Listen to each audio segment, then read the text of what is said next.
وہ امام حسین کہ جنہوں نے اپنا سب کچھ قربان کر دیا، ان کا غم منانے بیٹھے ہیں، اور بلا شک ہمیں اپنے عمل کے بارے میں کبھی بھی نہیں سوچنا چاہیے کہ ہمارا عمل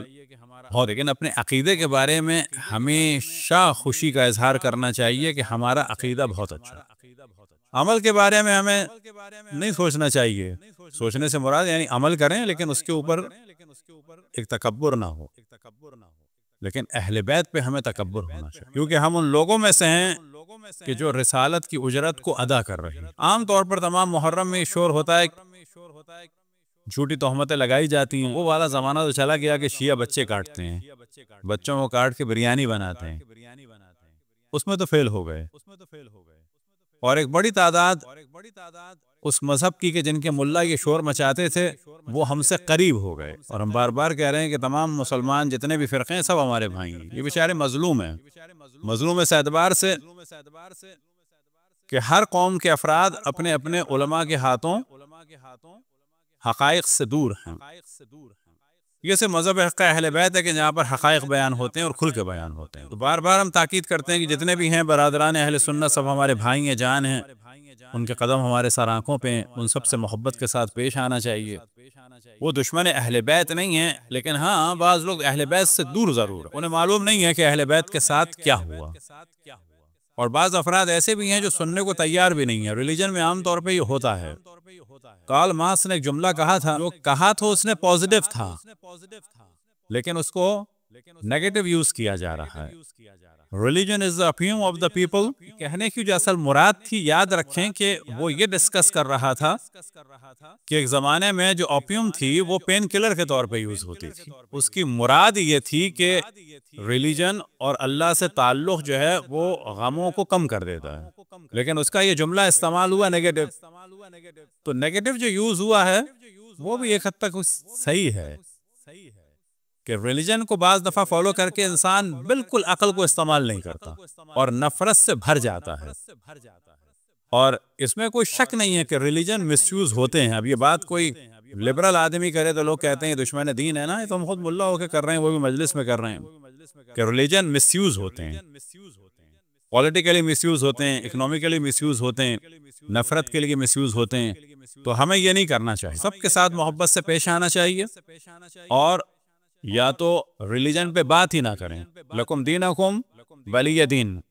جو اپنا کام کر رہا ہے کرے، لیکن جب بات کریں تو لاجیکل بات ہونی چاہیے، اپنے آپ کو ثابت کریں تو لاجیکل ثابت کرنا چاہیے، دوسرے کے بارے میں بات کریں تو لاجیکل بات ہونی چاہیے۔ یہ جو تہمتوں والا معاملہ ہوتا ہے یہ ہوتا ہی وہاں پہ ہے جب ان کے پاس کوئی لاجیکل ریزن نہیں ہوتا ہمارے خلاف، کوئی ان کے پاس لاجیکل چیز نہیں ہوتی، تو اب یہ ساری چیزیں تو ختم ہو گئیں۔ ایک وہ شور مچاتے ہیں جو شیعوں نے مارا، یا آپ لوگوں نے بھی سنا ہوگا یہ شیعوں نے مارا، اور یہ اتنا زیادہ پروپیگنڈا ہے کہ جب ہم 4th کلاس میں تھے اور ہمارے بعض دوستوں کو کچھ نہیں پتا تھا، لیکن ہمارے دیگر مذاہب کے دوستوں کو محرم میں اتنا ضرور پتا تھا کہ شیعوں کو تنگ کرنا ہے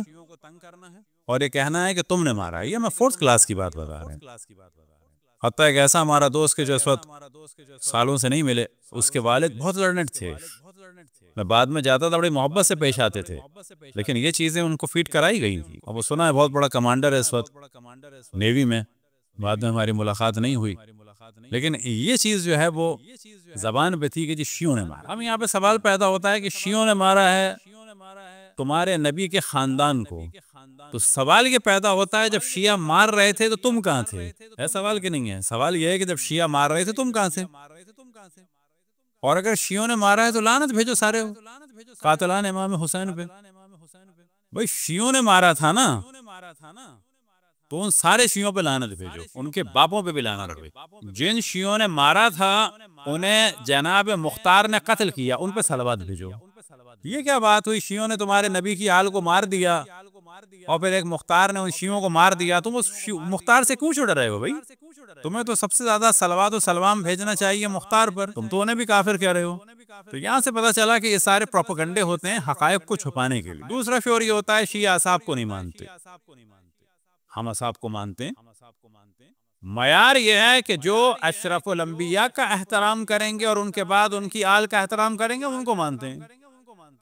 جو اشرف الانبیاء کو کہیں گے، بکواس کی نسبت دیں گے، اشرف الانبیاء کو تنگ کریں گے، ہم ان کو نہیں مانتے، دو ٹوک بات۔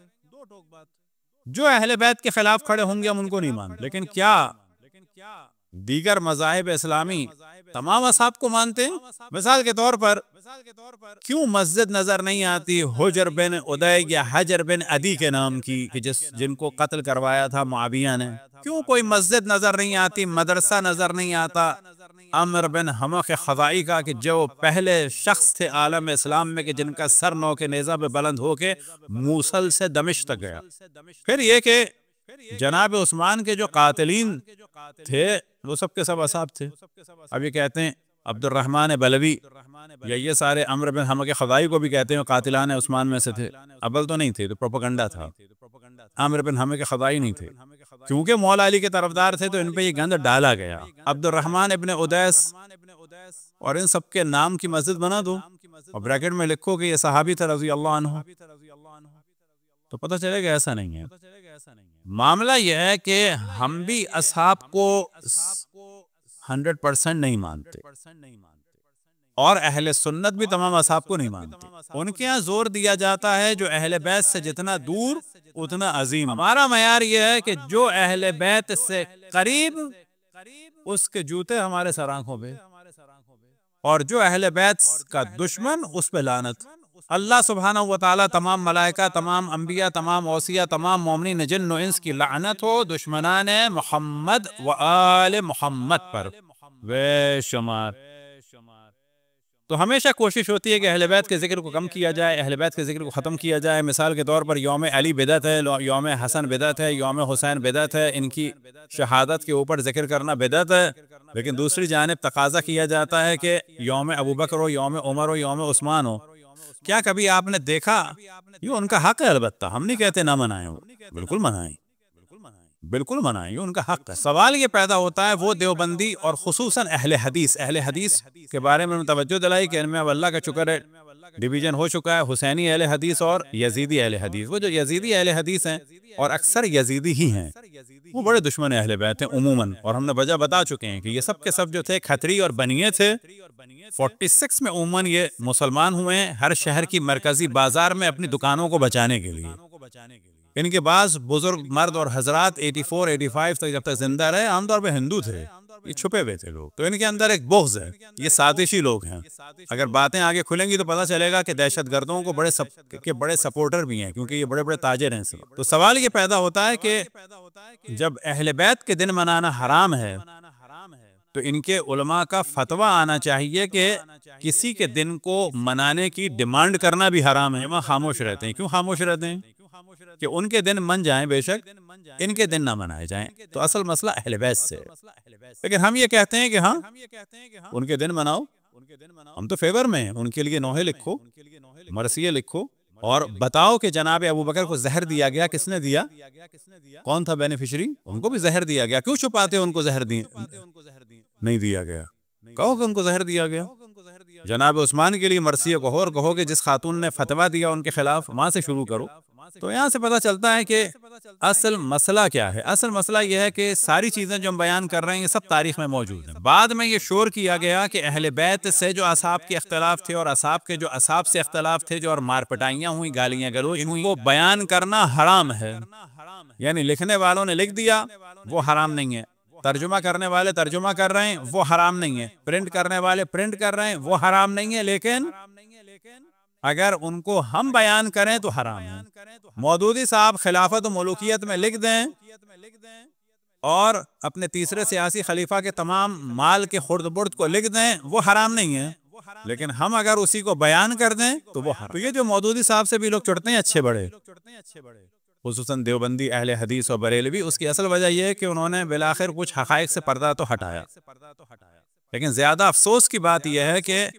جماعت اسلامی والے اس کتاب کو چھاپتے ہیں لیکن پڑھتے نہیں ہیں۔ انہیں دو کام کرنے ہوں گے، یا وہ کتاب نہ چھاپیں، یا پھر یہ کہ اپنے جو ان کے بانی تھے